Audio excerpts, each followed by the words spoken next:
Nivedita educational and cultural centre Roy Villa Darjeeling, সেখান থেকে তিনি এসেছেন। মহারাজ তিনি একজন শুধু সন্ন্যাসী এবং দক্ষ সংগঠক তাই শুধু নয়, বৌদ্ধিক জগতে তার স্বচ্ছন্দ বিহার, তার কয়েকটি গ্রন্থ আছে, তার মধ্যে সৌভাগ্যবশত একটি গ্রন্থ আমাকে দিয়েছেন, আমি পাঠ করেছি। শুধু যুব ছাত্রদের জন্য নয়, আজকে সমাজের পক্ষে সাধারণ ভক্তদের কি করা উচিত এসব বিষয়ে তার প্রাঞ্জল তিনি এই প্রবন্ধগুলির মধ্যে প্রকাশ করেছেন। এখন আমি তাকে আহ্বান জানাচ্ছি যে আমাদের আজকে বিষয়টি নিয়ে তিনি আলোচনা করবেন। আমার বক্তব্য বিষয় যেটা আছে, তার বক্তব্য বিষয় হচ্ছে বলা যে স্বামীজির ভবিষ্যৎ বাণীর নিরিখে বর্তমান থাকে বলছেন শ্রীমৎ স্বামী মহাতপানন্দ মহারাজ।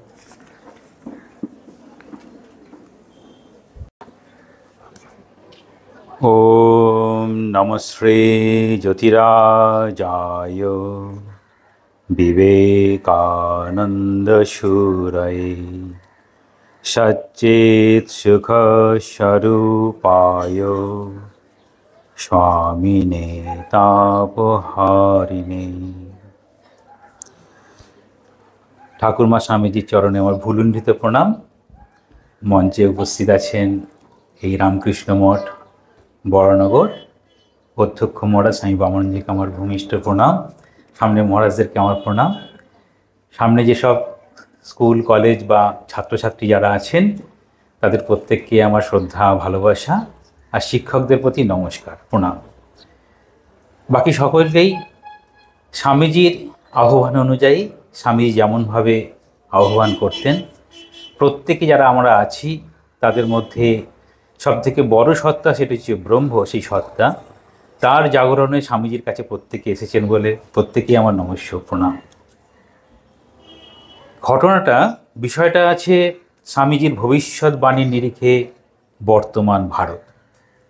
স্বামীজির ভবিষ্যৎবাণী কখন থেকে হতে পারে স্বামীজির জীবনে, সেটি আমরা প্রথম খেয়াল রাখব। ছোটবেলায় যখন পড়াশোনা করছেন আমরা দেখেছি তিনি ব্রাহ্ম সমাজের ভাবনায় বড় হচ্ছেন। তারপরে শ্রীরামকৃষ্ণের কাছে এসেছেন। একটা বড় প্রশ্ন সেটি শ্রীরামকৃষ্ণকে করছেন, আপনি কি ভগবানকে দেখেছেন, মানে ভগবানের দর্শন আপনার হয়েছে? এক্ষেত্রে একটি প্রশ্ন একদম নিশ্চিত তার উত্তর পেয়ে গেছেন যে ভগবান আছেন, এটি নিশ্চিত হয়েছেন। এবার শ্রীরামকৃষ্ণ দেখেছেন কিনা জিজ্ঞেস করছেন। আচ্ছা, সেটাও মিটল। শ্রীরামকৃষ্ণ বলছেন আমি দেখেছি, চাইলে তোমাকেও দেখাতে পারি। তাহলে সেইখানে নিয়ে দাঁড়াচ্ছেন, আমাকে দেখাতে পারেন। স্বামীজির এবার আমরা চলে আসি পরিব্রাজক জীবনের একটা অদ্ভুত ঘটনা, আমাদের প্রত্যেকের কাছে অদ্ভুত, প্রত্যেক ধর্মের মানুষের কাছে অদ্ভুত।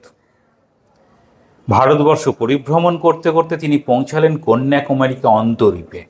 সেখানে ধ্যানে বসলেন। ধ্যানের বিষয়বস্তু সাধু সন্ন্যাসীর কাছে ধ্যানের বিষয়বস্তু হচ্ছে গুরু আর ইষ্ট, আর অদ্বৈত বেদান্ত মতে সেটি হচ্ছে ব্রহ্ম। ব্রহ্মকে বোঝা খুব মুশকিল, তবে সেই ব্রহ্ম হচ্ছে তার অধ্যাত্ম বিষয়। স্বামীজির বিষয় হলো ভারতবর্ষ। অদ্ভুত না, ভারতবর্ষ তো সাধারণভাবে কোনো একটা দেবতা না একটা দেবী, কিন্তু ভারত মাতা আমরা বলি। সেই ভারত মাতা হয়ে গেল তার উপাস্য। অদ্ভুত, মানে ভারতবর্ষ সমান তাকে মনে করতে পারি। যদি অদ্বৈত বেদান্তি হয় তাকে বলতে পারি যে তিনি ভাবছেন সেটিই ব্রহ্ম, ব্রহ্মের সত্তা হতে পারে, বা সেটি কোনো দেবদেবী হতে পারে, বা একটি ধর্মের মূর্ত রূপ, সেটি ভারতবর্ষ। তো অদ্ভুত ব্যাপার। সেই ভারতবর্ষের কিভাবে পতন হলো, বর্তমান অবস্থা আর ভবিষ্যতে উন্নতির কি পন্থা হবে, স্বামীজির ধ্যানের বিষয় হলো। বলছেন ইতিহাসের পাতাটা যেন একটা একটা উল্টে গেল। কেন উল্টালো? অতীতটাকে দেখলেন, ইতিহাসের পাতা দেখে নিজে পরিভ্রমণ করে বর্তমান অবস্থা দেখছেন, ভবিষ্যৎ কি হতে পারে সেটি নিয়ে ভাবছেন। সিদ্ধান্তে কখন আসছেন যে ভবিষ্যৎটা একদম উজ্জ্বল হবে? চিকাগো যাবেন, ধর্ম মহাসভা। তো একজন গুরুভাইকে বলছেন ওই যে ওই বিদেশে যে ধর্ম মহাসভা হবে সেটি আমার জন্য, অর্থাৎ তিনি ধর্মকে প্রতিষ্ঠা করবেন। আচ্ছা, সেই ধর্ম কি পুরোপুরি আমরা যেরকমভাবে হিন্দু ধর্ম মনে করি সেটি, না সেই হিন্দু ধর্মের ভাবটা কীরকম, এ ভাবটা কীরকম হবে সেটিও নিজে বলছেন। ম্যাকলাউডকে বলছেন যে শ্রীরামকৃষ্ণ একটা জীবন যাপন করেছেন, এটা মাস্টারের সাহেবে পাবেন, শ্রীরামকৃষ্ণ একটা জীবন যাপন করেছেন, সেই জীবনটা আমি পড়েছি। তাহলে স্বামীজি শ্রীরামকৃষ্ণের জীবনটাকে পড়েছেন, সেই পড়ে নিয়ে ম্যাকলাউডকে বলছেন শ্রীরামকৃষ্ণ বিগত 5,000 বছরের ঐতিহ্যকে এক জীবনে প্রকাশ করেছেন। স্বামীজি শ্রীরামকৃষ্ণ সম্পর্কে বলছেন ঋষি হৃদয়, সংক্ষিপ্ত সংস্কার ঋষি হৃদয়, সেই হৃদয় দিয়ে শ্রীরামকৃষ্ণ নিজেকে প্রকাশ করছেন। আর সেই প্রকাশটা শ্রীরামকৃষ্ণ কীরকম বলছেন, নরেন আমার শ্বশুর ঘর, অর্থাৎ মেয়ে ছিল তার বাপের বাড়িতে, শ্বশুর বাড়িতে এলো নূতন রূপে, সেই নূতন রূপটা দেবেন স্বামী বিবেকানন্দ। সেই স্বামী বিবেকানন্দ নিজেকে বলছেন আগামী 3,000 বছরের যে সংস্কৃতি আসবে সেটি স্বামীজি এক জীবনে সেটি পালন করেছেন। অদ্ভুত, আমরা ভাবতেও অবাক হয়ে যাই। সেই সময় কালাপানি পার হলে পরে জাতিচ্যুত হতে হবে, তবুও স্বামীজি কিন্তু কালাপানি পার হয়েই এই ভারতবর্ষের সনাতন হিন্দু ধর্মকে প্রতিষ্ঠা করলেন। অদ্ভুত, যে ধর্ম বলছে কালাপানি পার হলে তোমার ধর্মচ্যুত হয়ে যাবে, সেই ধর্মকে প্রতিষ্ঠা করছেন কীরকম সাহস নিয়ে, যে সাহসে বল করে যে আমাকে হয়তো হিন্দু ধর্ম ত্যাগ করে দেবে। কীরকম ত্যাগ করলো, দক্ষিণেশ্বরের মন্দির আর উঠতে পারলেন না। তাহলে ভবিষ্যৎটা কীরকম দেখাচ্ছেন, সেই ভবিষ্যৎ এখন যদি আমরা দেখি, বর্তমানে ভবিষ্যৎ প্রত্যেকের বাবা মা খুব খুশি হবে ছেলে যদি বিদেশে একটু পিএইচডি করতে যায়, বড় একটা সার্ভিস করতে যায়, কি সে তারা একদম আনন্দের বিষয় হয়ে দাঁড়ায়। কি করে হচ্ছে, কে দেখালো পথটা, স্বামীজি দেখাচ্ছেন। কি কোনটা ভয় ছিল যে দেশে ফিরলে হয়তো আমার এই হিন্দু ধর্মে আর ঢুকতে হয়তো দেবে না, ঢুকতেও দিল না দক্ষিণেশ্বরে। তাহলে এই সাহস, তাহলে সাহস রাখতে হবে, সত্যিকারে ভালোবাসা থাকতে পাবে, তাহলে সে সেই জীবনটাকে সেরকমভাবে দেখবে। তাহলে স্বামীজির জীবনের এই ধর্মের কথাটাকে স্বামীজি কীরকমভাবে বলছেন, আমি প্রত্যেকটা জায়গায় ছোট্ট ছোট্ট করে স্বামীজির নিজের কথা দিয়ে বলার চেষ্টা করব, যাতে আপনাদের প্রত্যেকেরই স্বামীজির প্রতি একটা ভালোবাসা জন্মায়, আপনারা আরও পড়বেন, আরও ভালোবাসা জন্মাবে। সেই জন্য আমি অল্প একটু একটু করে হিন্টস দিয়ে সেটি বলবো। সেটি হচ্ছে, প্রথমেই আমরা ভাবি যে ধর্মের কথা বলতে গিয়ে স্বামীজি কেন এইরকম ধরনের একটা উদার ধর্মের কথা বললেন, যেখানে সরাসরি দেবতার কথা আসছে না, কোনো ধর্মের কথা আসছে না, তাহলে আসছে কি, দেবত্বের কথা। আমাদের প্রত্যেকের মধ্যে দেবত্ব আছে। কীরকম বলছেন, যদি স্বামীজি বলছেন আমার আদর্শকে বস্তুত অতি সংক্ষেপে প্রকাশ করা যায়। আদর্শ, আমাদের জীবনের প্রত্যেকের আদর্শ থাকবে, এই আদর্শকে বলা হয় আমাদের চিত্ত। মানে চিত্ত একটা অদ্ভুত অবস্থা, আমাদের বলা হয় অন্তঃকরণ, মন, বুদ্ধি, চিত্ত আর অহংকার। এই চিত্ত একটা বিশেষ অবস্থা, যে আমার হচ্ছে গাইডিং ফোর্স। আমি কি হব, কি না হব, কি হতে চাই, সেটি চিত্ত সবসময় আমাদের প্রেরণা জোগায়। সেই চিত্ত একটা আদর্শকে ধরে রাখে, সেই আদর্শ অনুযায়ী আমাকে হতে হবে। আমাদের যেমন আর্টিস্টরা কল্পনা করে নেয় ছবিটা কীরকম হবে, তারপর তুলি আর পেন নিয়ে বসতে শুরু করে দিল আর ছবি আঁকার চেষ্টা করলো, শেষে বলল আমি যেরকম ভেবেছিলাম তার 80% হয়েছে, 100% হয় না। এই আদর্শকে কীরকম আদর্শ, সেই আদর্শ স্বামীজি বলছেন অল্প কথা যদি প্রকাশ করতে হয়, সেটা কি না, মানুষের কাছে তার অন্তর্নিহিত দেবত্বের বাণী প্রকাশ করতে হবে। তাহলে আমাদের মধ্যে প্রত্যেকের মধ্যে সেই দেবতা আছেন, সেই দেবতার একটা বাণী আছে, সেই বাণীটাকে প্রচার করতে হবে। অন্তর্নিহিত দেবতার বাণীটা কীরকম, আমাদের মধ্যে এটা পৌরাণিক গল্পে বলা হয় ইন্দ্র আর বিরোচনের কথা। তাদের দুজনকেই বলা হলো, দেখো আত্মা হচ্ছে অবিনশ্বর, যদি তুমি আত্মাকে লাভ করতে পারো তাহলে তোমার আর মৃত্যু নেই। এই বিরোচন ভাবলো আমার এই শরীরটাই বুঝি আত্মা, বলে এই শরীরের একদম সেই শরীরটাকেই ভালো করতে হবে, অনেক শক্তিশালী হতে হবে, এইরকম ভাবলো। আর জাগতিক যা কিছু আছে সবকে আমাকে অ্যাকোয়ার করতে হবে, অর্থাৎ এই স্বর্গ মর্ত পাতাল সবার আমি একদম অধিপতি হয়ে যাব, তাহলেই আমি হয়তো আত্মাকে লাভ করে অজেয় হয়ে যাব। আর দেবতা বুঝলো না, এই আত্মাকে জয় করতে গেলে আত্মাটা এইরকম আমাদের প্রত্যেকের মধ্যে রয়েছে, যেটি আমাদের ওই দ্রষ্টা রূপে থাকে, তিনি সব সময় আমাদের সাক্ষী রূপে থাকেন, তিনি সব সময়তেই অবিনশ্বর। আমার মৃত্যুর আগেও ছিল, আমার জন্মানোর আগেও ছিল, মৃত্যুর পরেও সেটি আবার জীবাত্মা সূক্ষ্ম শরীর হিসেবে থেকে যাবে। সেই আত্মার উন্নতি আমি প্রাণে প্রাণে বোধ করব। ওই তত্ত্বমসি সেতুকেতু বলে যেরকম বলা হয়, তত্ত্বম, এই অস্তিত্বকে বুঝতে হবে। সেটি হচ্ছে দেবতা বুঝতে পারলো। সেই জন্য দেবতা মানে কি, যা কিছু শুভ আছে সব দেবতা, আর যা কিছু অশুভ আছে সব অসুর। আমাদের কাছে দুটি শক্তি হয়ে গেল। আর স্বামীজি বলছেন, যেখানে প্রেমের বেশি প্রকাশ সেটিই দেবতা, যেখানে প্রেমের কম প্রকাশ সেখানেই অসুর। অসুর কী করবে, নিজের জন্যই সব কিছু ভাববে, দেবতা সকলের জন্য ভাববে। এমনও হতে পারে এই মহাদেবের মতো সেখানে রাবণ তার কাছ থেকে আবার আশীর্বাদও পেতে পারে। রাবণ অসুর, সেও আশীর্বাদ পেতে পারে। তাহলে দেবতা এরকমভাবে নিঃস্বার্থ পরায়ণ হতে পারে। সেই রকম আমাদের একটা দেবতা আছে, সেই বাণীর প্রচার করতে হবে। আর সর্বকার্যে সেই দেবত্বের বিকাশের পন্থা নির্ধারণ করে দিতে হবে। অর্থাৎ যা যা দিয়ে আমাদের শুভ কাজ করতে হয়, সেই শুভ সব কাজ আমরা করতে পারবো। এই রকম। আচ্ছা, এই রকম যে স্বামীজি ভাবলেন, সেই ভাবার জন্য আমাদের কি করতে হবে? স্বামীজি বলছেন, আমার কার্যপ্রণালী এখন দুরকম। একটা হচ্ছে এরকম কয়েকটা সেন্টার তৈরি করা, যেখানে কয়েকজন থাকবে যারা থেকে এই কাজগুলি করবে। সেরকম সেন্টারে স্বামীজির সময়কালীন স্বামীজি ভেবেছিলেন, আমার সংকল্প কার্যে পরিণত করার জন্য দুটি প্রতিষ্ঠান করতে চাই। একটা কোথায়? একটা হচ্ছে মাদ্রাজে, মানে দক্ষিণ ভারতে, আর একটা হচ্ছে কলকাতায়। আমার সংকল্প সংক্ষেপে বলতে গেলে এই বলতে হয় যে, বেদান্তের আদর্শ প্রত্যেকের জীবনে পরিণত করিবার চেষ্টা, তিনি সাধুই হন, পাপী হন, জ্ঞানী হন, অজ্ঞানী হন, ব্রাহ্মণী হন, আর চণ্ডালী হন। তাহলে স্বামীজির ধর্মটা কার জন্য হলো? সে সাধু হতে পারে, সে পাপী হতে পারে, সে জ্ঞানী হতে পারে, সে মূর্খ হতে পারে, সে ব্রাহ্মণও হতে পারে, সে চণ্ডালও হতে পারে। আমরা স্বামীজির স্বদেশ মন্ত্র কী ভাবলাম? স্বামীজি বলছেন সকলেই আমার ভাই। তাহলে কি করে বলতে পারছেন স্বামীজি এরকম? স্বামীজির ধর্মটা শুধু সাধুদের জন্য নয়, শুধু পাপীদের জন্য নয়, শুধু নারী পুরুষ সকলের জন্য। তাহলে তিনি কি করে ইউনিভার্সাল নিজেকে করতে হবে তার প্রকাশটা বললেন। এইবার আমরা দেখব সেই ইউনিভার্সাল প্রকাশের জন্য স্বামীজি কোন কোন জায়গাগুলো বেছে নিচ্ছেন। তাহলে এই বেছে নিচ্ছেন কাদের মধ্যে? কারণ যখনই আমরা আলাদা করব, একদিকে ব্রাহ্মণ, একদিকে ক্ষত্রিয়, একদিকে বৈশ্য, একদিকে শূদ্র, একদিকে নারী, একদিকে পুরুষ, সব তাহলে স্ক্যাটার্ড হয়ে যাবে, ছড়িয়ে যাবে। তাহলে ছড়িয়ে গেলে শক্তি কমে যাবে। সব জায়গায় একসঙ্গে নিয়ে আসতে হবে। একে বলা হয় মাস, মাসকে বলা হয় শূদ্র, কিংবা মাসের জাগরণ, সাধারণ মানুষের জাগরণ। এই মাস তাদেরকে উপর দিকে ওঠাতে হবে। আচ্ছা, আমরা উপর দিকে ওঠানোর জন্য আমরা গাছ লাগাই, তাই তো? গাছটাকে টেনে টেনে দেখি কি গাছটা কত বড় হলো। আমরা কি করি? আমরা সূর্যের আলো যেন ঠিক করে পায়, ঠিক করে যেন জল পায়, ঠিক করে যেন মাটি পায়, কোনো পোকা লাগলে পরে সেটাকে কেটে দিতে হবে। তাহলে পরিচর্যা করি। সেই পরিচর্যাটা মানুষের জন্য কি করতে হবে? স্বামীজি খুব সুন্দর বলছেন যে education is the panacea of all diseases. যত রকমের রোগ আছে, এডুকেশনটা হচ্ছে তার জন্য মহৌষধ। এই শিক্ষা কীরকম ধরনের শিক্ষা হবে সেই সম্পর্কে বলবেন। আর সেই শিক্ষাটা কীরকমভাবে মানুষকে উপরে নিয়ে আসতে পারে। এই যে মানুষের উপরের দিকে নিয়ে আসতে হবে, অর্থাৎ মানুষের যেন সেই বিকাশগুলো হয়।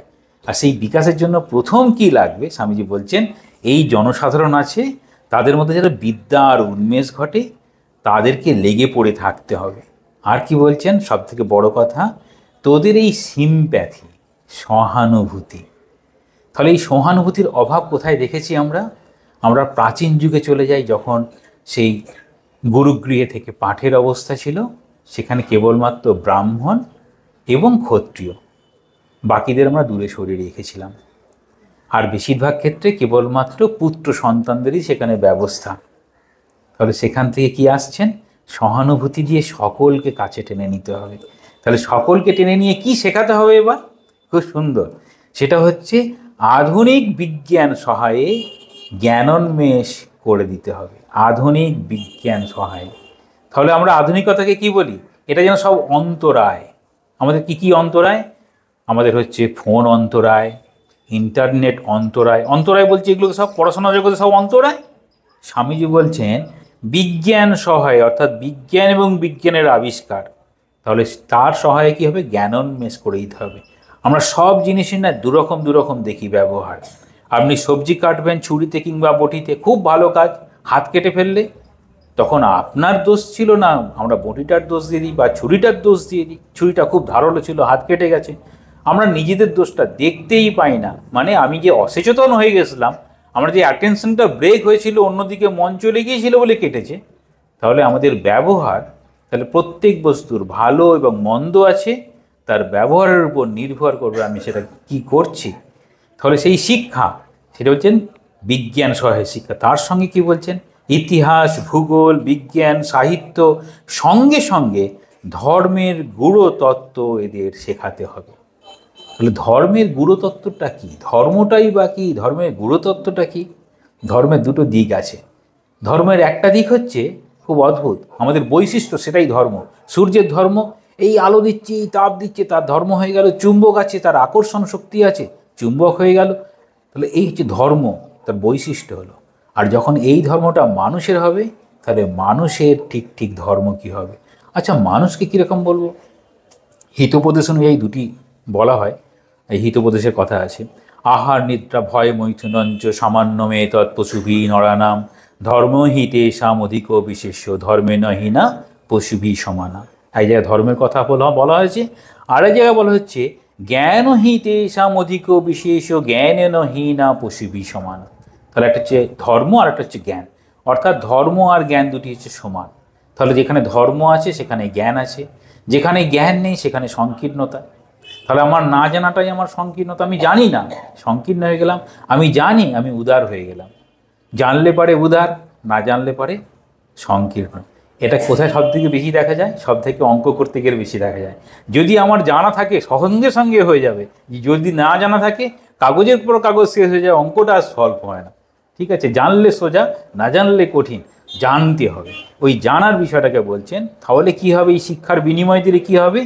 তাহলে শিক্ষকগণের একদিকে দারিদ্র্য ঘুচবে। শিক্ষক অনেক ছাত্রকে পড়ানোর সুযোগ পাবে, তাহলে শিক্ষকের দারিদ্র্য ঘুচবে। আবার কি, অনেক ছাত্র, তাহলে সেখানে ব্রাহ্মণ, ক্ষত্রিয়, বৈশ্য, যত রকমের প্রফেশনের মানুষ আছে, ছেলেপুলে আছে, সবাইকে শিখিয়ে সবারই উন্নতি হবে। তাহলে সবাই জানবে, জানলে পরে ভুল কম হয়, না জানলে বেশি ভুল হয়। তাহলে এই রকম বলছেন যে স্বামীজি এরকম জ্ঞানের বিষয়টা আছে। তারপরে কি বলছেন সুন্দর, এই বর্তমানের ভবিষ্যৎ, বর্তমানে এই অবস্থা, ভবিষ্যৎটা কীরকম হবে। স্বামীজি বলছেন এই যে তোমরা উচ্চবর্ণ বলে, এই উচ্চবর্ণের কথা কেন বলছেন, খুব অদ্ভুত। যেমন ঠাকুরের তখন জন্ম উৎসব হবে, অনেক ওই উচ্চবর্ণের মানুষ তারা ভাবছেন আসবো কি আসবো না, এইরকম। হ্যাঁ, স্বামীজি বলছেন না, সবাই আসবে, এরকম ব্যাপার। তো সকলকে নিয়ে চলতে হবে। শুধু উচ্চবর্ণ নিজেদের, আমরা উচ্চবর্ণ সেই বর্ণের ভাবনাতেই তারা আলাদা হয়ে আছে। তো স্বামীজি বলছেন খুব সুন্দর, এটা বর্তমান ও ভবিষ্যৎ স্বামীজির ওই 6 নম্বর খণ্ডে রয়েছে বাণী রচনায়, নিজস্ব লেখা। এরকম বলছেন, তোমরা উচ্চবর্ণ নাকি বেঁচে আছো, তোমরা হচ্ছ 1000 বছরের মমি। তাহলে স্বামীজি যে সময় রয়েছেন, স্বামীজির দৃষ্টিতে সেটি হচ্ছে 1000 বছরের মমি। খেয়াল করবেন, স্বামীজির ধারণা অনুযায়ী সেই সময় হচ্ছে 1000 বছরের মমি। বর্তমান, স্বামীজির সময় বর্তমান। তাহলে স্বামীজির এখনকার অবস্থা কি হবে? ঠিক এরকম 100-150 বছর পরের অবস্থা আরও অনেকটা উন্নত। অর্থাৎ আমরা অনেক কিছু দেখব, সেগুলো কমেছে, আর সেই ভাবনা নিয়ে অনেক কিছু হয়েছে। স্বামীজি বলছেন, যাদের চলমান শ্মশান বলে তোমরা বা তোমাদের পূর্বপুরুষরা ঘৃণা করেছেন, ভারতে যা কিছু বর্তমান জীবন তাদের মধ্যেই রয়েছে। তাহলে পূর্বপুরুষরা কাদের ঘৃণা করেছে আমরা দেখি, কাদের ঘৃণা করেছে খুব সুন্দরভাবে বলছেন। আর চলমান শ্মশান হচ্ছে তোমরা, তোমাদের বাড়ি, ঘর, দুয়ার, মিউজিয়াম, তোমাদের আচার ব্যবহার, চালচলন দেখলে বোধ হয় যেন ঠান দিদির মুখে গল্প শুনছি। তাহলে স্বামীজি বলছেন ঠান দিদির মুখের যেন গল্প। আর সেই গল্পের ব্যাপারটা কেন বললেন? এই গল্পের ব্যাপারটা আমরা দেখতে পাই, তখন ভগিনী নিবেদিতা কলকাতায় চলে এসেছেন। তার খুব দেখার ইচ্ছে প্রাচীন ভারতকে। তারা গেছেন অঘোরমণি দেবী, অর্থাৎ গোপালের মায়ের বাড়িতে। এই সামনে খড়দার, ওখানে তিনি থাকতেন। একটা গঙ্গার ধারে একটা পুরনো বাড়িতে থাকতেন। সেখানে দেখে সকাল থেকে সন্ধ্যা পর্যন্ত সেই ঠাকুরের নাম, গঙ্গা জলে ধোয়া, একদম নিজে হাতে খাওয়া, প্রাচীন ভারত। সে ফিরে এসে বলছেন, স্বামীজি আমরা এরকম গোপালের মাকে দেখে এলাম, কি সুন্দর জীবন, জপ ধ্যান ঠাকুরের নামে করা, ঠাকুরকে নিয়েই জীবন কাটানো, সে এক অদ্ভুত পরিবেশ। স্বামীজি বলছেন এই ভারত চলে যাচ্ছে, আর কখনো ফিরে আসবে না। তাহলে স্বামীজি দেখছেন ওই ঠান দিদির গল্প আমরা যদি এখন বলি সকাল থেকে সন্ধ্যা পর্যন্ত মা বা ঠাকুমা কেবলমাত্র ঠাকুর ঘরেই বসে আছে, বাকি সব কাজ এমনি হয়ে যাচ্ছে, এখন হবে না। এখন বাবার সঙ্গে মাকেও কোনো না কোনো প্রফেশনে যুক্ত হতে হয়, নইলে বাড়িটা ঠিকমতো চালানো সম্ভব হয় না। কিন্তু অন্তরে ভক্তি রেখে, অন্তরে সব কিছু রেখে যে করা সম্ভব, সেটি স্বামীজি সেই সময় নিবেদিতাকে বোঝাচ্ছেন যে সেই ভারতবর্ষটা চলে যাচ্ছে, আর কখনো ফিরে আসবে না। তাহলে ঠান্দির মুখের গল্প আমরা যদি এখন ওই ভক্তমালিকায় দেখি যে এই রকম জীবনগুলো আমাদের মনে হবে ঠান দিদির মুখের গল্প। সকালে উঠলেন, তিনি ভাবছেন আমার কোলেতে সবসময় গোপাল এখানে কোলেতে রয়েছে, আমি তাকে অনুভব করতে পারছি। আমরা কি দেখি? ধর্ম আর তার ব্যবহারিক প্রয়োগ। একজন মানুষ কত বড় মানসিকতার মানুষ হয়েছে দেখার জন্য স্বামীজি বলছেন আমি গৃহস্থও মানি না, সন্ন্যাসীও মানি না। যেখানে উদারতা, মহত্ব, সাধুতা, সেখানেই আমার মস্তক অবনত হোক। অর্থাৎ জীবনটা যার যাই হোক না কেন, সেখানে তার উদারতা, মহত্ব, সাধুতা, এই তিনটে গুণ যদি থাকে, সেটাখানেই স্বামীজির মতো মানুষ তাকে প্রণাম করবে বলছেন। স্বামীজি এটাও বলেছেন, শ্রমজীবী আমি তোমাদের প্রণাম করি। শ্রমজীবী মানে হচ্ছে এই শূদ্র সম্প্রদায়, যাদের জন্যই আমরা সব কিছু দেখতে পাচ্ছি, যাদেরকে সেই সময়ের মানুষ কি বলেছিলেন? বলছেন তোমরা হচ্ছে এই মমি, 1000 বছরের মমি, আর তোমরা যাদেরকে ঘৃণা করছো তারা হচ্ছে আগামী ভবিষ্যৎ।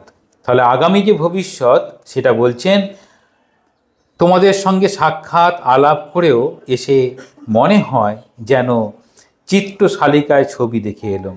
এ মায়ার সংসারে আসল প্রহলিকা, আসল এই মরীচিকা তোমরা হচ্ছে ভারতবর্ষের এই উচ্চ বর্ণেরা। মরীচিকা অর্থাৎ যারা যেটা দেখছি জল বলে, সেটা জল নয়, আমাদের ভ্রান্ত ধারণা কাছে গেলেই ভেঙে যায়, সেটি হচ্ছে ওই রকম। তাহলে নূতন ভারত কীরকম হবে?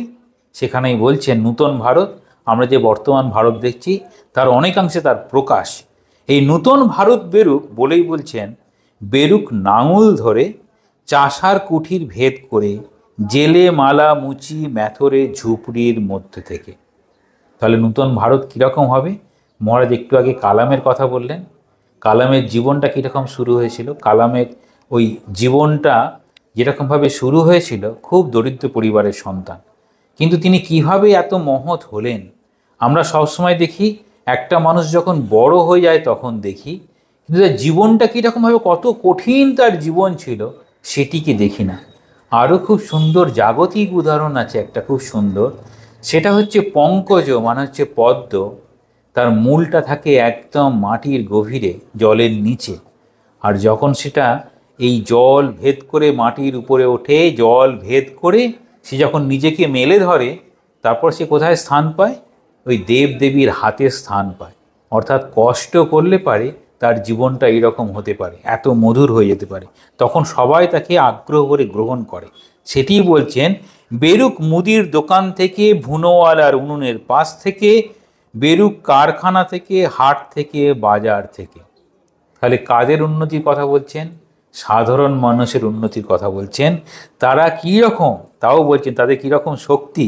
বেরুক ঝোপ ঝাড় জঙ্গল থেকে, পর্বত থেকে, বলছেন এরা সহস্র সহস্র বৎসর অত্যাচার নীরবে সয়েছে, তাতে পেয়েছে অপূর্ব সহানুভূতি। এই যে সহিষ্ণুতা আর সহানুভূতি, এসব করে কি হয়েছে না, সনাতন দুঃখ ভোগ করেছে, তাতে পেয়েছে অটল জীবনী শক্তি। তাহলে জীবনী শক্তি আমরা কি দেখি? যারা খুব আতুপুতু করে বড় হয়, তারা একটুতেই আমরা বলি কি অ্যালার্জিক কন্ডিশন, সর্দি খাসি সব হয়ে গেল।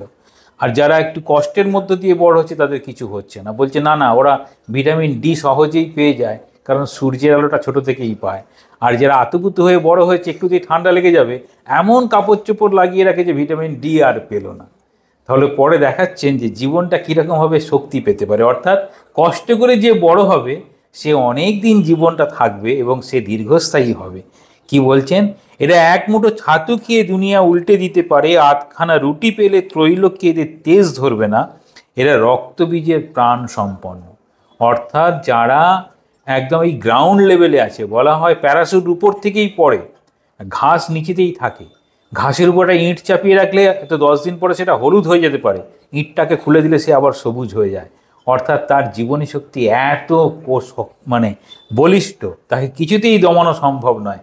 সেটি তাই জন্য বলছেন, কিন্তু এত শান্তি, এত প্রীতি, এত ভালোবাসা, এত মুখটি চেপে চুপচাপ থেকে দিনরাত খাটা, কার্যকালে সিংহের বিক্রম।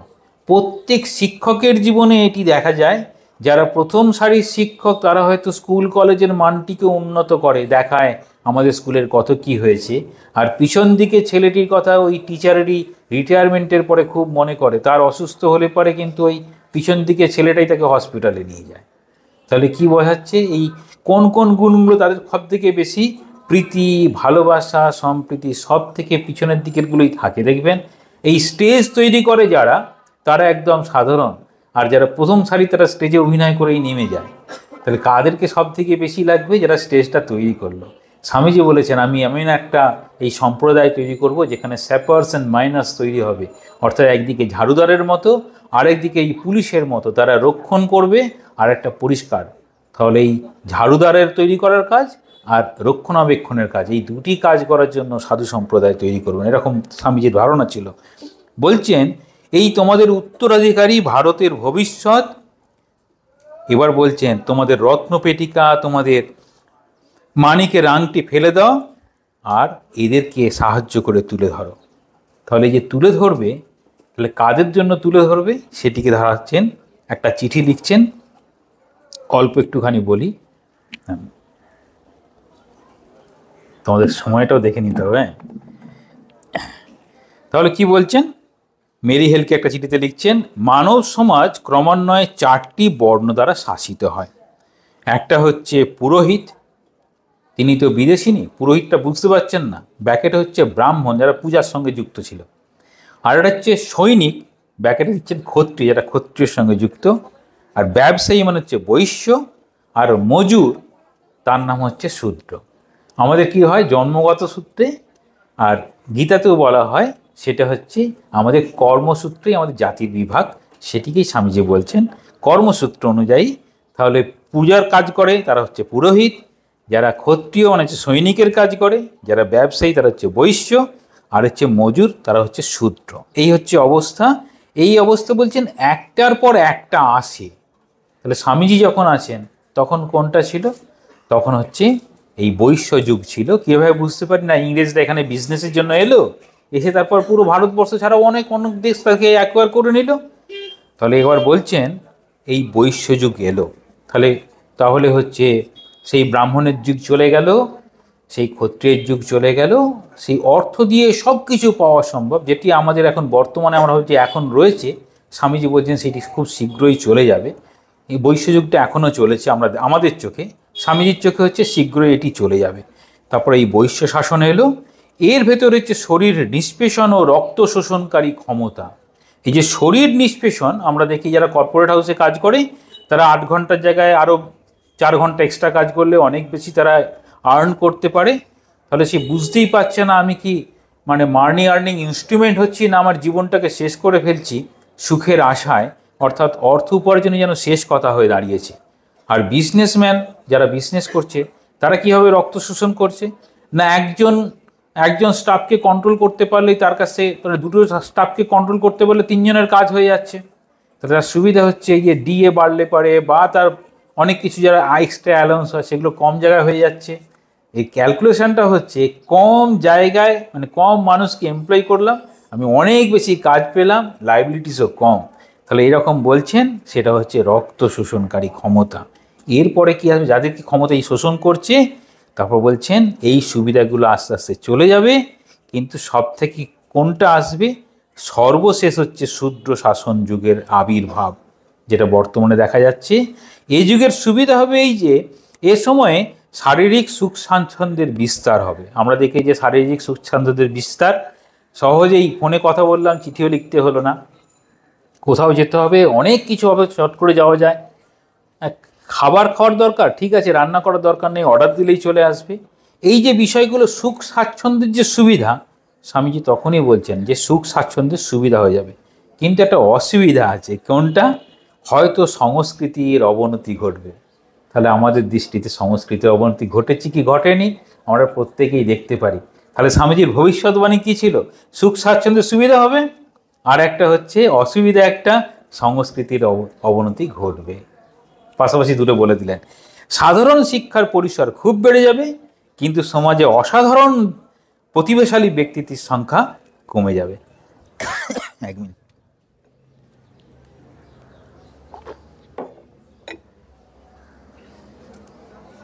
এইবার কি হবে বলছেন, যদি একটা এরকম স্বামীজির একটা এটা আদর্শ, তাহলে কীরকম হতে পারে? যদি এমন একটি রাষ্ট্র গঠন করতে পারা যায় যাতে ব্রাহ্মণ যুগের জ্ঞান, ক্ষত্রিয় সভ্যতা, বৈশ্যের সম্প্রসারণ শক্তি, মানে বিজনেস করলে যেমন আমরা কি বলি না, দুনিয়া মুঠি মে, মানে হচ্ছে বিজনেস দিয়ে মুঠি মে, এখানে যে জিনিসটা পাওয়া যায় সেটা আমেরিকাতেও পাওয়া যাবে। তাহলে সেটা কি বলছেন? আর শূদ্রের সাম্য শক্তি, এই সবগুলি ঠিক ঠিক বজায় থাকবে, অথচ এদের দোষগুলি থাকবে না। তাহলে প্রত্যেকে যে দোষগুলো আছে সেই দোষগুলোকে বাদ দেব আর ভালোগুলোকে নেব, তাহলে একটি আদর্শ রাষ্ট্র হবে।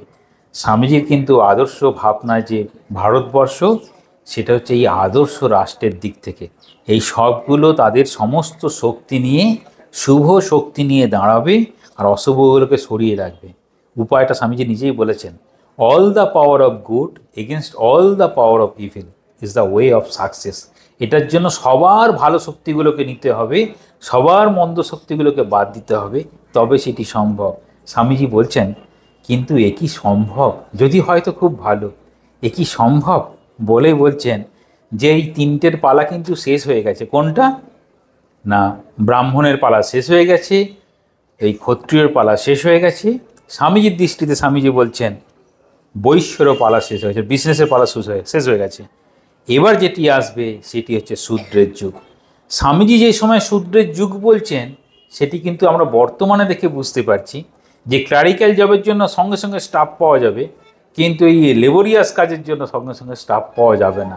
স্বামীজি উত্তরটাও দিয়েছেন খুব সুন্দর, যে আগামীতে কি হবে, আগামীতে কীরকম হবে বলতে, এই যে আমরা দেখছি এত কিছু মানুষ কাজ করছে, সে মানুষের কাজ মানুষ আর করবে না। কারা করবে? করবে যন্ত্রে। সেটা একটু বলে দিই, তাহলে খুব ভালো লাগবে। সেটা হচ্ছে বলছেন যে ভারতবর্ষ করতে গেলে কীরকম কী কার্যপ্রণালী হবে, তখন বলছেন যাতে এই কাজের লোকগুলো করা যায়, তার জন্য প্রথমে সবার যেন শরীরটা ঠিক থাকে, সবল শরীর চাই, সবল মস্তিষ্ক চাই। বলছে না, একটা সুস্থ শরীরে একটা সুস্থ মন থাকতে পারে, অসুস্থ শরীরে কি করে মন একটা সুস্থ থাকবে? সাধারণভাবে একটা সুস্থ শরীরে একটা সুস্থ মন। আমরা যখন ভালো থাকি মনটা ভালো থাকে, যখন শরীরটা খারাপ থাকে তখন মনটা যেন কীরকম বিগড়ে যায়।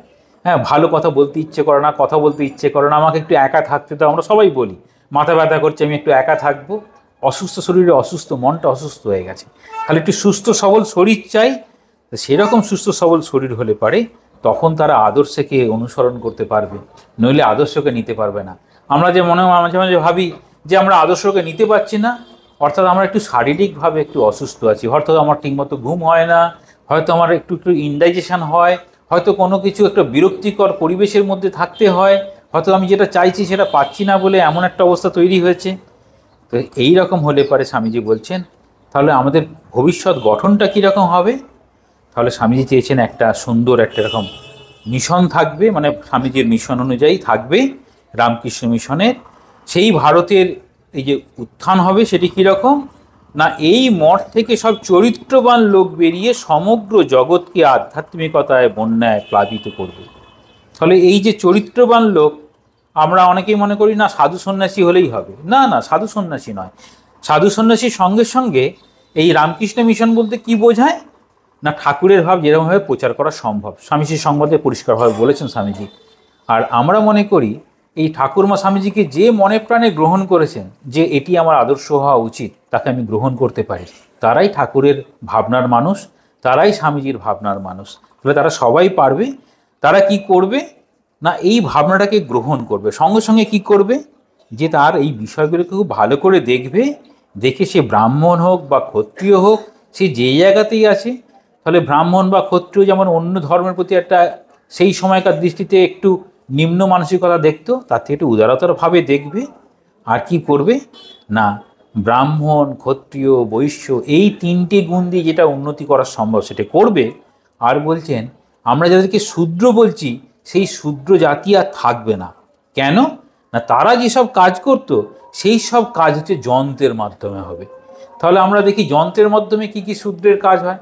ধরুন মাটি কাটার কাজ, তাহলে এখন অনেক মেশিন আছে মাটি কাটার কাজ করে। জিনিসপত্র নিয়ে যাওয়ার কাজ, সেটাও মেশিন করে। এই যে আমরা ক্যালকুলেশন করি, তাহলে সেটাও করে। আর কি কি দেখি, মানে এখন দেখা যায় আপনি রাইস কুকারের টাইম সেট করে দিয়ে দিচ্ছেন, আপনাকে ভাত দেখতে হচ্ছে না, ফ্যানটা গড়াতে হচ্ছে না, হয়ে গেল। খাবার গরম করবেন, সেটাও হয়ে গেল।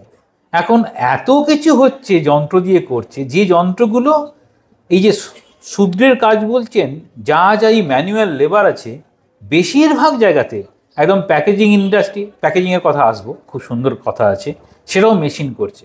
এই প্যাকেজিংয়ের কথাটা বলেই দিই। স্বামীজি নিজে বলছেন যে সেই সময় স্বামীজি বিদেশ থেকে ফিরেছেন, বলছেন ভারতবর্ষের অনেক জিনিস আমরা এরকম প্যাকেটে প্যাকেটে করে বিজনেস করার জন্য এরকম আমেরিকাতে, ইউরোপে এরকম পাঠাতে পারি।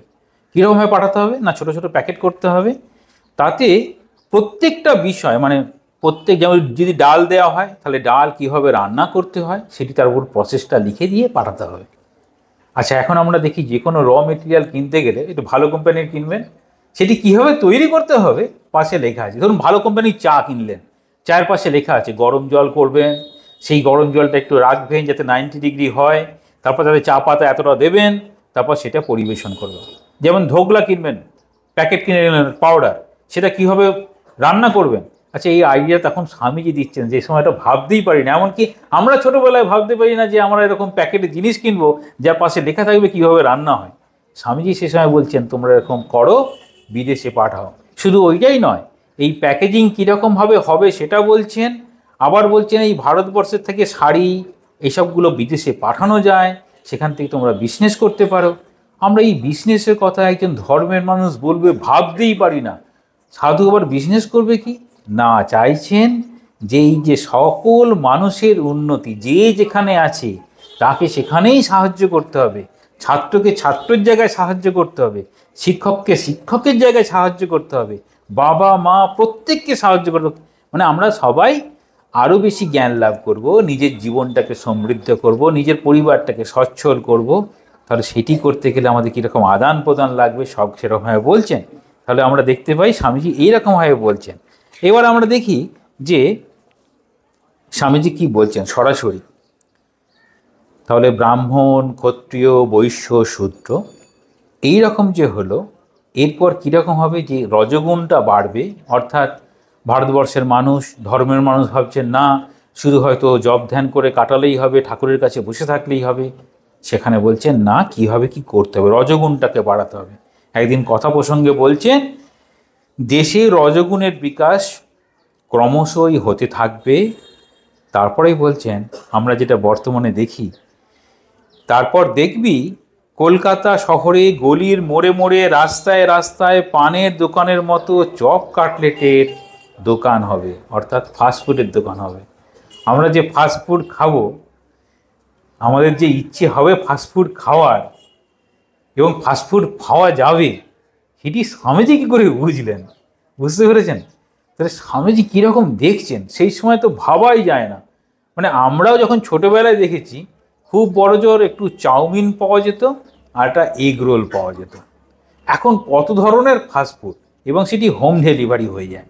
তাহলে এই যে সেটি হবে গলিতে গলিতে হবে, সেটি দিয়ে কী বোঝাচ্ছেন, রজগুণের বিকাশ। এবার স্বামীজি কেমনভাবে বিজনেস করতে হবে সেই আইডিয়া দিচ্ছেন। মানে আমরা যে এই ভারতবর্ষ এত বিজনেসে, আমরা কি ছিল যে ভারতবর্ষ ভালো বিজনেস করতে পারে না, তার আগে কিন্তু ভারতবর্ষ ভীষণ বিজনেস করতো। আমাদের মধ্যে একটা দেখবেন এই অঞ্চলেও থাকবে গন্ধ বণিক বলে কারুর কারুর জানা আছে, দেখবেন গন্ধ বণিক, ও বণিক আর একটা হচ্ছে গন্ধ বণিক। গন্ধ বণিক বলতে এই যে রান্নার যে মশলাপাতি আছে সেই মশলাপাতিগুলো ওই জাভা, সুমাত্রা এসবের দিকে নিয়ে গিয়ে মশলার বিজনেস করতো, তারা হচ্ছে এই গন্ধ বণিক। তারপরে কিন্তু দীর্ঘদিন গেছে ভারতবর্ষের এখন ট্রেডিংটা কমে গেছে। তারপর যাতে ট্রেডিং আবার করতে পারে, স্বামীজি বলছেন একটা চিঠিতে লিখছেন। কাকে লিখছেন? স্বামীজির গুরু ভাই ত্রিগুণাতীতানন্দজিকে একটা মঠের চিঠি লিখতে লিখতে পাশে একটু লিখছেন।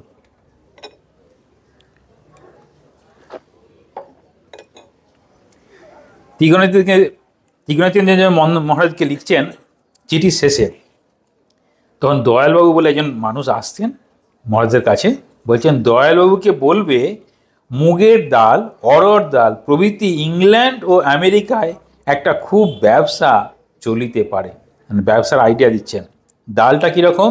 ডাল, soup will have a go if properly instructed. যদি ঠিক মতো আমি ইনস্ট্রাকশান দিয়ে যদি লিখে পাঠিয়ে দিই, সেখানে কিন্তু ডালের স্যুপ চলবে। এখন দেখুন ওই যে নর কোম্পানি, বিভিন্ন কোম্পানি আছে না, সেই কোম্পানির গায়ে স্যুপ লেখা আছে, গরম জলে দিলে পারেই হয়ে যাবে। দেখুন স্বামীজি সেই সময়, তখন কিন্তু এত ইনগ্রেডিয়েন্ট ছিল না, এত কেমিক্যাল প্রোডাক্ট ছিল না। স্বামীজি বলছে, আবার কি বলছেন, যদি ছোট ছোট প্যাকেটে করে তার গায়ে রাঁধবার প্রণালী দিয়ে বাড়িতে বাড়িতে পাঠানো যায়, আর তার জন্য একটা ডিপো করতে হবে। আমরা যে ওয়্যার হাউস বলি এখন না, বিভিন্ন কোম্পানির ওয়্যার হাউস, সেরকম ডিপো করতে হবে, সেখান থেকে সহজেই সাপ্লাই পাঠানো যাবে। স্বামীজি সেই সময়, আমরা ভাবছি এই ওয়্যার হাউস ডিপো হয়তো নূতন আইডিয়া, স্বামীজি সেই সময় আইডিয়া দিয়েছিলেন, আমরা তো ভাবতেই পারি না এসব। তারপর বলছেন কি করতে হবে, করতে গেলে কি চাই না, উদ্যম চাই, মানে করার ইচ্ছা, মানসিকতা। এখন দেখবেন যে কোনো ছেলে মেয়েদের মধ্যে আমি কিছু করব, কিছু একটা হব, এই উদ্যোগ। স্বামীজি বলছেন উদ্যোগী নাম পুরুষ সিংহ মুপৈতি লক্ষ্মী। উদ্যোগী মানুষই সফলতা লাভ করতে পারে, যার উদ্যোগ নেই সে সফল হবে না।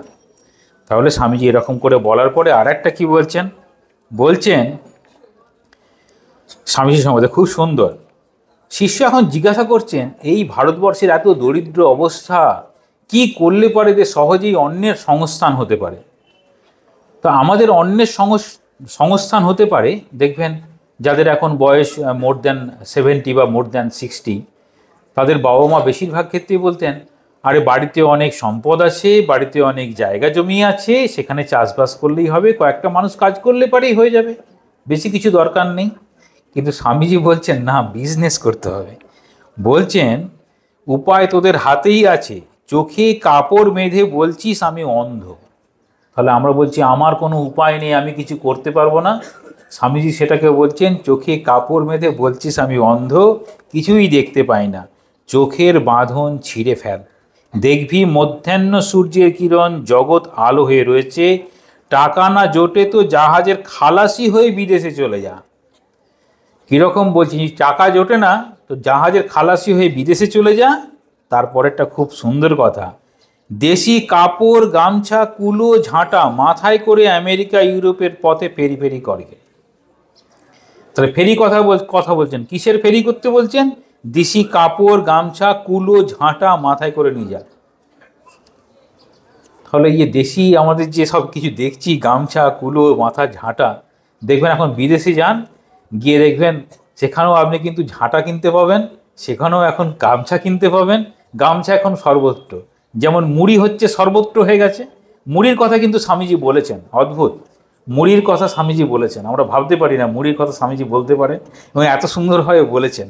এবার বলছেন দেখবি ভারতজাত জিনিসের কত কদর, ভারতের জিনিসের কত কদর আমরা সেটা দেখতে পাবো। আমরা কি দেখি সবসময় বিদেশি ছাপ, এখন হয়েছে স্বদেশিকতার ভাব। আমরা এখন দেখি ইন্ডিয়ান প্রোডাক্ট, ইন্ডিয়া মেড হলে খুব ভালো হয়। স্বামীজি হিসাবে বলছেন এই সব জিনিসেরই ভারতে কত কদর। বলছেন এদেশে যে বেনারসি হয় এমন উৎকৃষ্ট কাপড় পৃথিবীর আর কোথাও জন্মায় না। আমাদের মনে কত সাহস দিচ্ছেন, বলছেন তুই উদ্যম করে চলে যা। তারপরে বলছেন আমরা যেসব ক্রিটিসাইজ করি, সেই ক্রিটিসাইজ করে আমাদের কোনো কিছু লাভ হবে না। আমাদের কি করতে হবে বলছেন, ওদের পায়ে ধরে জীবন সংগ্রাম উপযোগী বিদ্যা, শিল্পবিজ্ঞান, কর্মতৎপরতা শিখবে। তাহলে আমাদের জীবনে কি কি দরকার ছিল, যেটি আমরা বিদেশিদের কাছ থেকে পেয়েছি, সেটা হচ্ছে সংগ্রাম উপযোগী বিদ্যা। সংগ্রাম উপযোগী বিদ্যা ভাবলেই কার কথা ভাববো? শ্রীমা সারদা দেবীর কথা ভাববো। তিনি বলছেন যখন যেমন তখন তেমন। তাহলে এখনকার দিনে আমাকে এখনকার মতোই করতে হবে। মানে এখন আপনি তাড়াতাড়ি সংবাদ পাঠাবেন, একটা চিঠি লিখে পাঠাবেন না একটা ফোন করবেন, বুঝতে পেরেছেন? এখন কাজ করতে হবে, কারোর জন্য অপেক্ষা করবেন না, নিজের সামর্থ্য অনুযায়ী কাজটা শুরু করবেন, নিজের সামর্থ্য অনুযায়ী কাজটা শুরু করতে হবে। আগে কীরকম ছিল, আগে বাবু ঘন্টা বাজিয়ে দিল, একটু জল দিয়ে যাও, তারপর জল দিয়ে এসে খেলো। এখন কি করছেন, এখন অনেক কোম্পানিতেই আছে, অফিসের বসকেও সামনে একটা ওয়াটার বোতল দেওয়া আছে, যখন জল পিপাসা লাগবে খেয়ে নেবেন। আগে বেল সিস্টেমের মতো এক্সট্রা করে একজন থাকছে না। এসবগুলো আমাদের কিন্তু খুব দেখতে হবে। স্বামীজি তারপর বলছেন যে কয়েকটা পাস দিলে বা ভালো বক্তৃতা করতে পারলেই তোদের কাছে যেমন শিক্ষিত হলো, সেটা ঠিক ঠিক শিক্ষিত নয়। কোনটা শিক্ষিত? যে বিদ্যার উন্মেষে ইতর সাধারণকে জীবন সংগ্রামে সমর্থ করতে পারা যায়, যাতে মানুষের চরিত্রবল, পরার্থ তৎপরতা, সিংহ সাহসিকতা এনে দেয় না, সে কি আবার শিক্ষা? অর্থাৎ শিক্ষা হলে কি হবে? মানুষের চরিত্রবল বাড়বে। শিক্ষা হলে কি করবে? মানুষ মানুষের জন্যে, জীবন জীবনের জন্য বলে বুঝতে পারবে, বোধ করতে পারবে যে মানুষ হয়ে মানুষের পাশে থাকতে হবে, তার মধ্যে সাহসিকতা থাকতে হবে। সেটা হচ্ছে সিংহ সাহসিকতা। এই সিংহ সাহসিকতাটা কিন্তু খুব খেয়াল রাখবো। স্বামীজি নিবেদিতার ক্ষেত্রেও এই শব্দটা প্রয়োগ করেছেন যে একটা বর্তমান ভারতের জন্য একটা প্রকৃত সিংহিনীর প্রয়োজন। অর্থাৎ মানুষ, দেখুন, সিংহ সাধারণভাবে আমাদের কোনো উপকার করে না। উপকার করে কি? গরু ভেড়া খুব আমাদের উপকার করে, কিন্তু আমরা কখনো বলি না গরু কাউকে বললে সে খুব নিজেকে গর্ববোধ করে, কিন্তু সিংহ বললে খুব গর্ববোধ করে। কিসের জন্য? সিংহের ওই চারিত্রিক বৈশিষ্ট্য, সে না তো লম্বায় বড়, না তো শক্তিতে বড়, সে কিন্তু নিজে মনে করে আমি সিংহ, আমি রাজা, আমি সবার প্রভু, সবার আমি প্রভু। এই যে আমি প্রভু, এই ভাবটা মানে আমার ওই সাহসিকতা, আমি চাইলে কাজ করতে পারি। বলছেন যে শিক্ষায় জীবনে নিজের পায়ে নিজে দাঁড়াতে পারা যায় না, সে কি শিক্ষা? তাহলে আমাদের কোন শিক্ষা কথা বলছেন? যে শিক্ষায় নিজের পায়ে নিজে দাঁড়াতে পারে। তারপরে বলছেন যে এই যে এইরকমভাবে আমাদের বড় হতে গেলে কি লাগবে না, বলছেন সাধারণ যেসব মানুষ, সারাই হচ্ছে আমাদের জাতির মেরুদণ্ড। এরা যদি বড় হয় তাহলে আমাদের সব সুবিধা।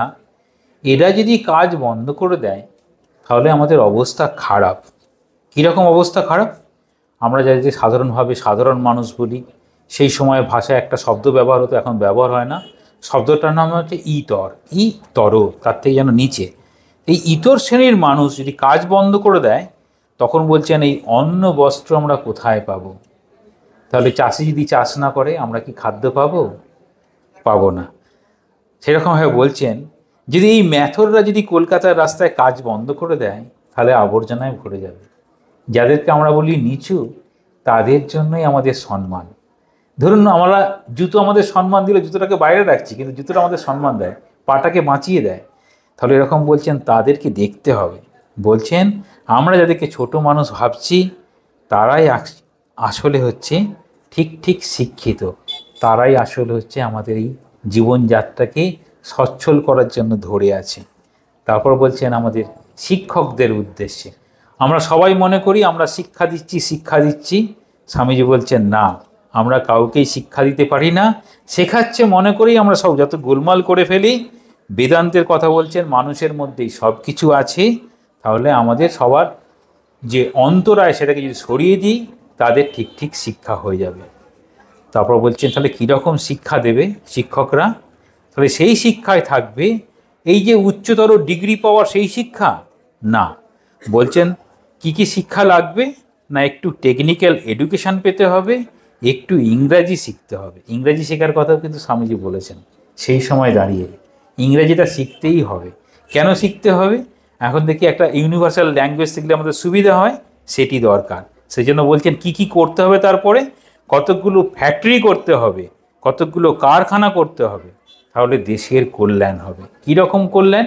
ফ্যাক্টরি করলে ভারতবর্ষের অর্থ ভারতবর্ষেই থাকবে, ভারতবর্ষের তৈরির জিনিস যাতে মানুষ ভালো থাকে, সব কিছু থাকে, তার জন্য চেষ্টা করবে। কর্মসংস্থান হবে, তাহলে আমাদের ইম্পোর্ট এক্সপোর্ট, এই যে ইম্পোর্ট করার জন্য এত খরচ, সেই খরচও বেঁচে যাবে। তাহলে এরকম ওয়ার্কশপ করতে হবে, ফ্যাক্টরি করতে হবে। স্বামীজি সেই সময়তেই বলেছিলেন। তাহলে এরকম যে বলছেন তাতে কি হবে না, কলকাতা যে তৈরি করলো এটা দিয়ে কিন্তু হায়ার এডুকেশন হলো না।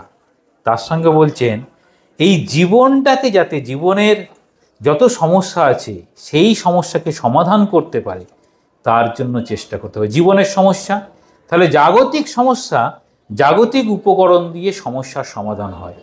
যেমন বাসন মাজতে হবে যদি কাঠের আগুনে করি, যদি গ্যাসে করি বা হিটারে করি তখন বাসনটা মাজতে হবে না। তাহলে জাগতিক সমস্যা হতে হবে। কিন্তু আমার মনটা খারাপ হলে মনটা ভালো করব কি করে? আমার মনটা বিষাদে ভরে গেছে, সেটাকে ভালো করব কি করে?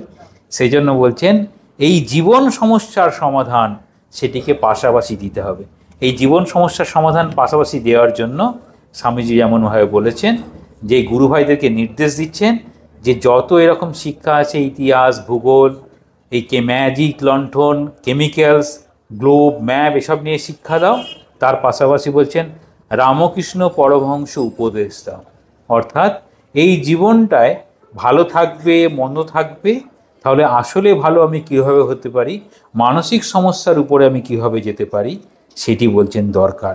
তাই জন্য আমাদের কি কি একদম কনসাইজ হতে বলছেন। তাহলে আমাদের কোন জিনিসটা চাই?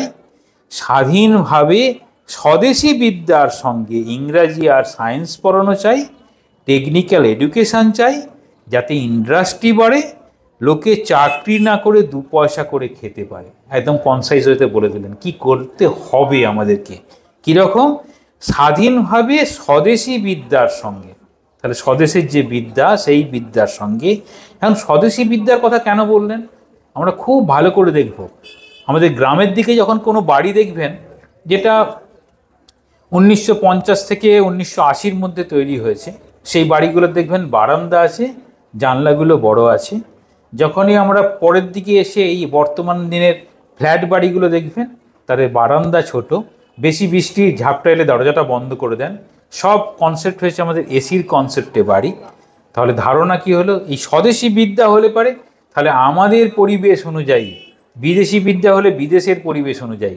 তাদের শীতকালেতে একদম সেন্ট্রাল হিটিংয়ের সিস্টেম আছে, আর এই গ্রীষ্মকালেতে সেন্ট্রাল কুলিংয়ের সিস্টেম, আর শীতকালেতে সেন্ট্রাল হিটিংয়ের সিস্টেম। তাহলে হিটিং কুলিং সিস্টেম নিয়ে তাদের বাড়ি, সেই স্ট্রাকচার আমরা এখানে করে বসেছি। তাহলে আমাদের ক্ষেত্রে কতটা সায়েন্টিফিক হলো।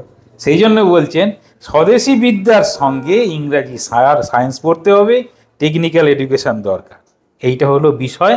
তারপরে এবার বলছেন আমরা বর্তমানে যা দেখছি এই জগৎটাকে, সেই জগতের সবথেকে বড় 2টি শক্তিকে এখন দেখতে পাই। তার মধ্যে সেই সময় কিছুই ছিল না। স্বামীজি দেখছেন, গিয়েছিলেন, চায়না গিয়েছিলেন, কিছুই ছিল না। চায়না আর রাশিয়ার কথা বলছেন। কথাটা বলছেন স্বামীজির সিস্টার ক্রিস্টিনকে। তিনি বলছেন যে আমরা বর্তমান যাদেরকে দেখছি কিছুই হচ্ছে না, তারাই এক সময় উঠে এই জগৎটাকে একদম শাসন করবে। সেই সময় ছিল তখন চীনের মাঞ্চু সম্রাট অধীনে ছিল চীনটা, আর রাশিয়া ছিল জারের অধীনে। সেই সময় কোনো রকম ভাবনা প্রকাশ পায়নি যে এরা কিভাবে বড় হবে, কিন্তু স্বামীজি বলছেন তারা কীরকমভাবে বড় হয়ে যাবে। তাহলে কি হচ্ছে?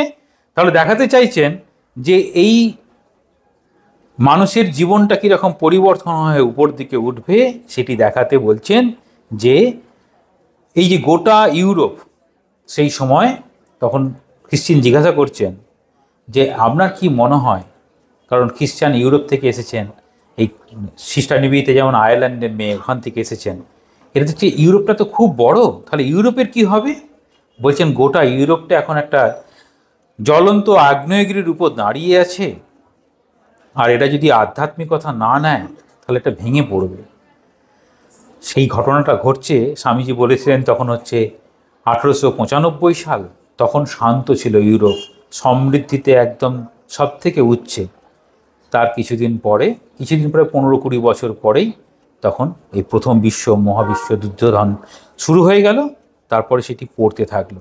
তাহলে স্বামীজির এই যে অদ্ভুত দূরদৃষ্টি ছিল, সেই দূরদৃষ্টি অনুযায়ী আমরা যদি দেখি তাহলে বর্তমান অবস্থা আমাদের কি হতে পারে।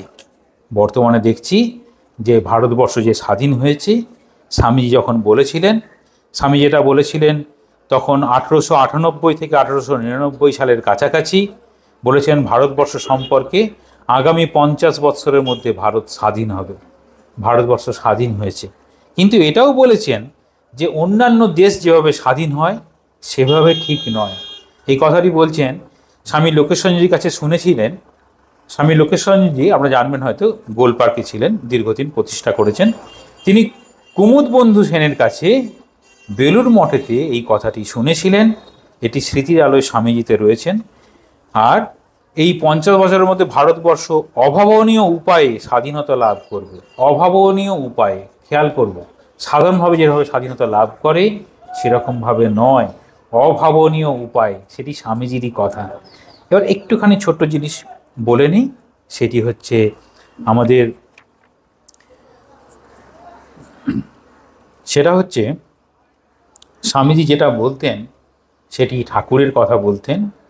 সেই ঠাকুরের কথা বলতে গিয়ে এই ভারতবর্ষের কীরকম ধর্মের প্রচার হবে। স্বামীজি ধর্মের মানুষ, আমরা দেখি তিনি গৈরিক সন্ন্যাসী, শ্রীরামকৃষ্ণের কাছে এসেছেন, বেদান্তবাদী।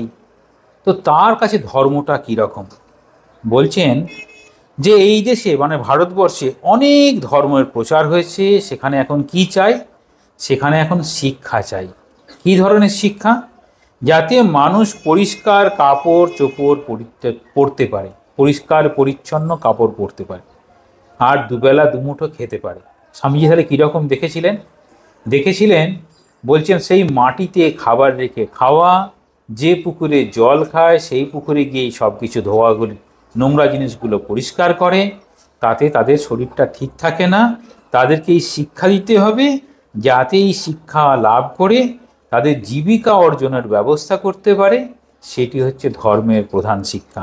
তাহলে আমরা শ্রীরামকৃষ্ণ মিশনের, রামকৃষ্ণ মিশনের যে বর্তমান অবস্থা দেখি, সেখানে কি দেখি? তাতে হচ্ছে এই এডুকেশন একদিকে আছে, একদিকে হেলথ আছে, একদিকে টেকনিক্যাল স্কুল আছে, এদিকে বলা হয় মোরাল এডুকেশন, মোরাল ভ্যালুস, সেটা দেওয়ার চেষ্টা করছে। তাহলে এই চেষ্টা করলে কি হয়? চেষ্টা করলে তাদের ভাবনাগুলো পরিবর্তন হয়ে যায়। আর দুটি বিষয় অল্প করে বলে নিই। একটা হচ্ছে বর্তমানে আমরা যেরকম বাংলা ভাষা, চলিত ভাষা দেখি, এই চলিত ভাষার প্রবর্তন স্বামী বিবেকানন্দ প্রথম করেছিলেন। সেটা বলছেন কুমুদবন্ধু সেনের কথা অনুযায়ী। তিনি এটা যে বলছেন সেটি রেফারেন্স দিচ্ছেন কবিগুরু রবীন্দ্রনাথ ঠাকুরের কথা, যে আজ যে চলিত ভাষায় সাহিত্যের প্রসার হয়েছে তার প্রেরণা জুগিয়েছেন স্বামীজির বাংলা রচনা। উদ্বোধনের প্রকাশ পেয়েছে প্রাচ্য পাশ্চাত্য ভাববার কথা, পরিব্রাজক ইত্যাদি। সেখানে বলছেন, এখানে দীনেশবাবু বলল, দীনেশচন্দ্র বলে একজন এসেছিলেন। দীনেশচন্দ্র বললেন, আমি এইমাত্র রবীন্দ্রনাথ ঠাকুরের কাছ থেকে তোমার কাছে এসেছি। আজ রবিবাবুর বিবেকানন্দের প্রাচ্য পাশ্চাত্য বইখানির অত্যন্ত প্রশংসা করছিলেন, আমি তো পড়িনি। শুনে তিনি বিস্মিত হলেন। তিনি বললেন, এক্ষুনি কি বিবেকানন্দের এই বইখানি পড়বেন? চলিত বাংলা কেমন জীবন্ত প্রাণময় রূপে প্রকাশিত হতে পারে তা পড়লে বুঝবেন। যেমন ভাব তেমনি ভাষা, তেমনি সূক্ষ্ম উদার দৃষ্টি, আর পূর্ব পশ্চিমের সমন্বয়ের আদর্শ দেখে হতবাক হতে হয়। তাহলে তিনি শতমুখে এই প্রশংসা করেছেন রবীন্দ্রনাথ ঠাকুর এই বিষয় নিয়ে। সেটি শুনেছেন দীনেশচন্দ্র সেন। দীনেশচন্দ্র সেনকে বলছেন এই কুমুদবন্ধু, বলছেন, আমি তো আপনাকে কতবার বলেছি বইটা পড়ার জন্য। বলছে, তখন আমি বুঝতে পারিনি বইটার এরকম গুরুত্ব। তাহলে স্বামীজির যে বাংলা ভাষা বর্তমানে আমরা ব্যবহার করছি, সে ভাষাটা ওখানে রয়েছে। এবার আমরা বর্তমানে যেরকম খাদ্যাভ্যাস রয়েছি, আর কীরকম খাদ্যাভ্যাস হলে ভালো হয়, আমরা মনে করি ডায়েটিশিয়ানরা এত কিছু মানে চিন্তা ভাবনা করে রিসার্চ করে যেন বলেছেন, সেই ডায়েটিশিয়ানদের যা কথা স্বামীজির তাই কথা। মানে স্বামীজি সেই সময় একরূপ ডায়েটিশিয়ান ছিলেন বলতে পারেন। কীরকম? স্বামীজি বলছেন, ফল এবং দুধ এটা খেলে ভালো, ফল খেলে পরে দীর্ঘদিন কেউ বাঁচতে পারে, আর সর্বসম্মতি মত হচ্ছে পুষ্টিকর অথচ সহজে হজম হয় এমন খাওয়া দাওয়া। দেখুন, সমস্ত ডায়েটিশিয়ানরা বলেন পুষ্টিকর এবং সহজে যা হজম হয়ে যায় সেটা খাবেন। তারপর কি বলছেন? ভাজা জিনিসগুলো আসলে বিষ। দেখবেন ডায়াবেটিস যারা, শুধু চিনি বাদ দিলেই হবে না, তেলে ভাজা জিনিসগুলো বাদ দেবেন, ওতে ক্যালোরি বেশি আছে, হজম করতে অসুবিধা। তার জন্য বলছেন ময়রার দোকান হচ্ছে জমের বাড়ি। আমরা কি বলি এখন? চিনিকে হোয়াইট পয়জন বলি। এবার ময়রার দোকান, মিষ্টির জিনিস কি হচ্ছে? সাদা রঙের দেখতে, সে জমের বাড়ি বলে বলছেন। আর একটা উদাহরণ দিচ্ছেন, সেই সময় মথুরার চৌবে বলে একজন কুস্তিগির ছিল, সে খুব লাড্ডু খেত, লুচি আর লাড্ডু। বলছেন 2 বছর বয়সেই, 2 বছর ওইসব খাওয়ার পরে চৌবের হজমের সর্বনাশ। চৌবেজি চূরণ খেয়ে খেয়ে মরেন। ওই যে বিভিন্ন চূর্ণ খেলে বলছে যেগুলো হজম হয়, এই যে পেট সাফা অনেক কিছু আছে, সেটাকে বলছেন। আর একটা অদ্ভুত একদম ট্যাগলাইনের মতো বলছেন, গরিবের খাবার জোটে না বলে অনাহারে মরে, আর ধনীরা অখাদ্য খেয়ে অনাহারে মরে। বিষয়টা দেখুন, স্বামীজি সেই সময় বলছেন দরিদ্ররা না খেয়ে মরছে, আর ধনীরা হচ্ছে অখাদ্য খেয়ে মরছে। বুঝতে পেরেছেন? এবার বলছেন খিদে পেলে কি খাবো? খিদে পেলে কচুরি জিলিপি খানায় ফেলে দিয়ে 1 পয়সার মুড়ি কিনে খাও। স্বামীজি মুড়ির কথা বলছেন, 1 পয়সার মুড়ি কিনে খাও। মুড়িতে কোনো প্রিজারভেটিভ লাগে না। অন্য জিনিস কিনতে যান, প্রিজারভেটিভ, উইথ প্রিজারভেটিভ। মুড়ি হচ্ছে উইদাউট প্রিজারভেটিভ। তৈরি করেছে কে? কোনো বিজ্ঞানী নেই, আমাদের মা ঠাকুমারাই তৈরি করেছে, দিদিমারাই তৈরি করেছে, সেটাকে মান দিচ্ছেন। বলছেন সস্তাও হবে, খাওয়াও হবে। আর কি খেতে বলছেন? ভাত, ডাল, রুটি, আটা রুটি, মাছ, শাক, দুধ যথেষ্ট। দেখবেন সব বলবে এগুলো খাবে, বাংলায় জন্মেছেন, এগুলো খাবেন, ভালো থাকবেন। তারপর কি বলছেন? প্রস্রাবের রোগ, মানে হচ্ছে যেটা ডায়াবেটিসের সঙ্গে যুক্ত। বলছেন এই যে এত প্রস্রাবের রোগ মানে ডায়াবেটিস হচ্ছে, তার কারণটা কি? অধিকাংশই অজীর্ণ, মানে হচ্ছে ডাইজেশন ঠিক মতো হচ্ছে না। স্বামীজি ডাক্তার ছিলেন না, কিন্তু ডাক্তারের কথা বলছেন। 2-4 জন মাথা ঘামিয়ে করেছে, মানে খুব মেন্টাল টেনশনে হয়েছে, বাকি খেয়েই হয়েছে। বলছেন ওষুধ খেলে, ওষুধ খাওয়ার দিকে খুব নজর দিতে বলেছেন। বলছে খাওয়ার দিকে খুব নজর দাও, অজীর্ণ না হতে পারে। তাহলে কি হবে? ফাঁকা হাওয়ায় যতক্ষণ সম্ভব থাকবে। মর্নিং ওয়াক, পার্কে যাচ্ছেন, ফাঁকা হাওয়ায় থাকছেন, স্বামীজির নির্দেশ। খুব হাঁটো আর পরিশ্রম করো। দেখুন ডাক্তাররা কি বলছেন, একটু ব্রিস্ক ওয়াক করবেন, শরীর ভালো থাকবে। স্বামীজি তারপর একটা কথা খুব সুন্দর বলছেন, একসঙ্গে দুটো হতে পারে। যেমন করে পারো একটা ছুটি নিয়ে নাও বছরে একবার, আর বদ্রিকাশ্রম বা উত্তরাখণ্ডে কোথাও যাও, হরিদ্বার থেকে পায়ে হেঁটে 100 ক্রোশ ঠেলে পাহাড় চড়াই করে বদ্রিকাশ্রম যাওয়া আসা একবার হলেই প্রস্রাবের ব্যারাম ভূত হয়ে যাবে। আমাদের দেখুন ডাক্তার বলেন খুব পরিশ্রম করুন, ক্যালোরিগুলোকে ওয়েস্ট করে দিন, তাহলে আর ডায়াবেটিস থাকবে না। বলে না যে মেনটেন করুন খুব ভালো করে, স্বামীজি বলছেন। তারপরে একটা খুব সুন্দর হচ্ছে, পারতপক্ষে ওষুধ খেও না, রোগে যদি 1 আনা মরে ওষুধ খেয়ে মরে পুরো না আনা। তাহলে আমরা দোকানে যাই, মাথার যন্ত্রণা, গায়ে ব্যথা, ওষুধ খেয়ে মরছি, নিজেই ডাক্তার হয়ে গেছি। এই অসুবিধা কীরকম হয়ে গেল। তারপর একটা খুব সুন্দর বলেছেন ধনীদের ক্ষেত্রে, ধনী হওয়া আর কুড়ের বাদশা হওয়া দেশে এক কথা হয়ে দাঁড়িয়েছে। ধনী হয়েছেন মানে গরমে পারি না এসি, আর ঠান্ডায় পারি না, যত পেরেছেন চাপিয়ে দিয়েছেন। তাহলে দুটোতেই কি হয়েছে, মানে এই ন্যাচারাল ওয়েদার থেকে নিজেকে আলাদা করে ফেলেছেন। তাহলে অসুবিধা। বলছেন যাকে ধরে ধরে হাঁটতে হয়, যাকে ধরে ধরে লাঠি ধরে বা কাউকে ধরে ধরে অ্যাসিস্ট্যান্ট না হলে যে পারে না, বলছেন সে তো জীবন্ত রোগী, সে হতভাগা। আর আমরা এখন কি বলি, ব্রেড খেতে হবে, ঠিক আছে খাও, সেকে সেকে খাও। স্বামীজি সেটাও বলছেন, ওই যে ব্রেড সেটা হচ্ছে বিষ, যদি খেতেই হয় তাহলে পুনর্বার আগুনে সেকে খাও। আমরা যে টোস্টারে টোস্ট করে খাচ্ছি। আর সব থেকে রোগের কারণ কি বেশি না, অশুদ্ধ জল আর অশুদ্ধ ভোজন। এরকম বিশাল আলোচনা আছে স্বামীজির। আর আমাদের শেষে কি করতে হবে, আমাদের যে অন্তর্নিহিত দেবত্ব আমাদের মধ্যে আছে সেটিকে জাগিয়ে তুলতে হবে। প্রত্যেকের জায়গায় দাঁড়িয়ে যদি হয় তাহলে কি হবে, ভারত আবার উঠবে। সেই উঠবে কাদের মধ্যে দিয়ে? আমাদের ভবিষ্যৎ প্রজন্ম, তারাই তুলবে। এই আমরা 50 হয়ে গেছি, বুড়ো হয়ে গেলাম, এখন যারা 20 আছে তারাও 50 পর্যন্ত কাজ করবে, মানে 60 বছরের পর আস্তে আস্তে রিটায়ারমেন্টের দিকে যাবে। তো তাদের হাত ধরেই আগাবে।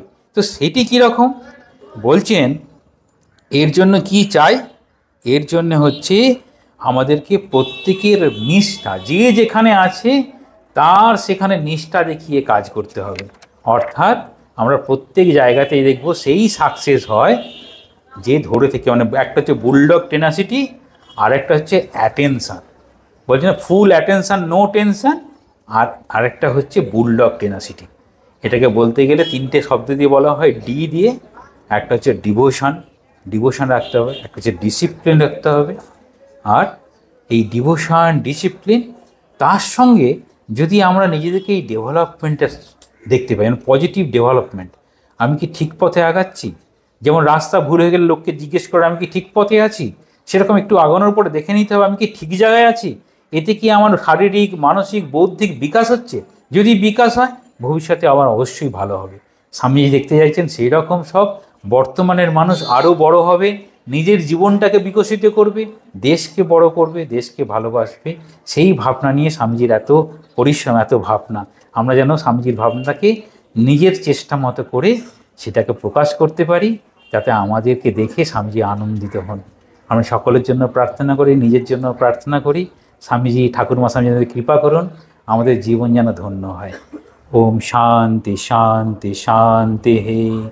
हरि ओम तस्सत्। श्रीरामकृष्णार्पणमस्तु।